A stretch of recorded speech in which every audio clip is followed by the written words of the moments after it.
In this video, I'm going to show you how to draw a rectangle. The first thing we need to do is to hover over to the left-hand side and click on this shape icon here and hold down the left mouse click and then hover over the one we want, which is the rectangle, and we're going to let go.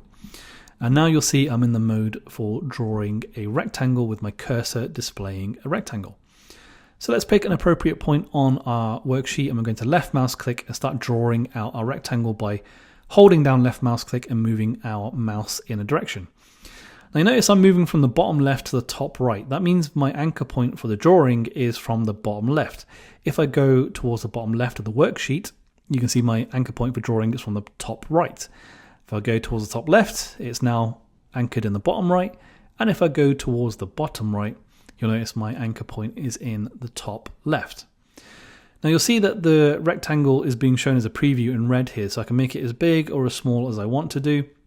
And you'll see that I've got these handy floating fields next to some sides of the rectangle that show me the width and the height. So the one on the right hand side here is the height, which is currently showing 1, and the one at the bottom there, which is currently showing 4.4, is the width.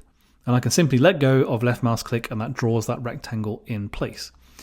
Now this is the size of the current rectangle that we have drawn, and if I left mouse click anywhere else in the worksheet, it will draw a rectangle of that size again, because that is the last size that we had drawn.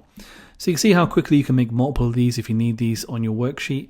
Really easy, really straightforward to do.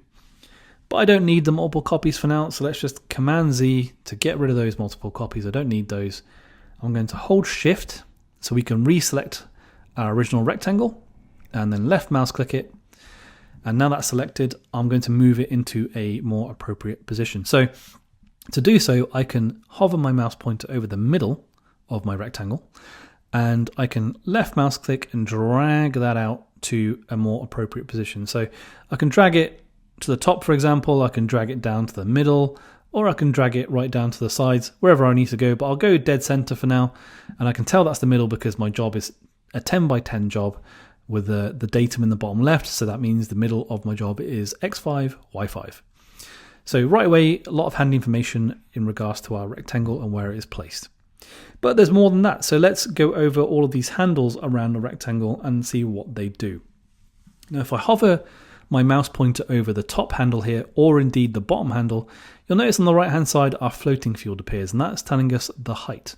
Now if I left mouse click on the top or the bottom handle, we can now edit that field to make it larger. So I can press 2 on the keyboard, for example, then enter and make it now 2 inches tall.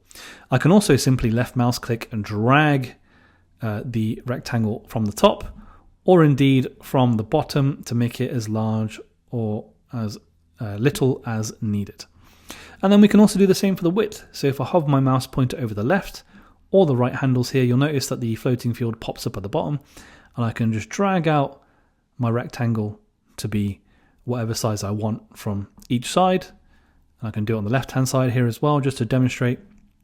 And indeed I can now edit this field because I've clicked on one of these handles on the side here, so the left or the right. I can now enter a value, so let's say 5, press enter, and that will now make that rectangle 5 inches wide. Now what if I want to do both of those fields? What if I want to see both at once? Well, I can just simply hover over one of the corner handles, so either one of these white corner handles, and if I left mouse click on it, you'll notice that it makes the width value appear to be edited. And if I want to edit both of these, a really quick way to do it, I can enter in a value, so let's go for 3, and then if I hit tab on the keyboard, it changes over to the other floating field, and I can change that to 3 as well. And I can press enter, and those changes have been reflected to now make this rectangle a 3 by 3. So really quick and easy way to do it. And of course, if you want to use the corner handles to drag out your rectangle, you certainly can do that. So you can drag that out to your heart's content if you want to pop that into position. And you can also change the value of this in proportion by holding down your left mouse click on that corner and holding the option button on your Mac keyboard. You can drag that out, and that will now enlarge this proportionally because you're holding down that key. And if I just let go, we have one more option to cover, which is this handle just here on the inside of the rectangle. Now what this actually does is if I left mouse click this and drag it inwards, you'll notice that I've now got external radius corners, and I can actually edit the value by entering a value here. So let's say I put in 0.25 and press enter. That will give me a corner value or an external radius corner value of 0.25. So it's giving me that radius corner there. And if I left mouse click and drag it out, you can see we can make internal ones as well. You'll notice that the floating field there is displaying a minus number. So that's really important to note here, is that the external ones are a positive value, so external radius corner. You can see just how round we can get those. And then if we want to go for an internal radius corner, you can see here we're going for minus value. So you can see quite quickly how you can make some really interesting shapes using the Draw Rectangle tool and all the handles available on it.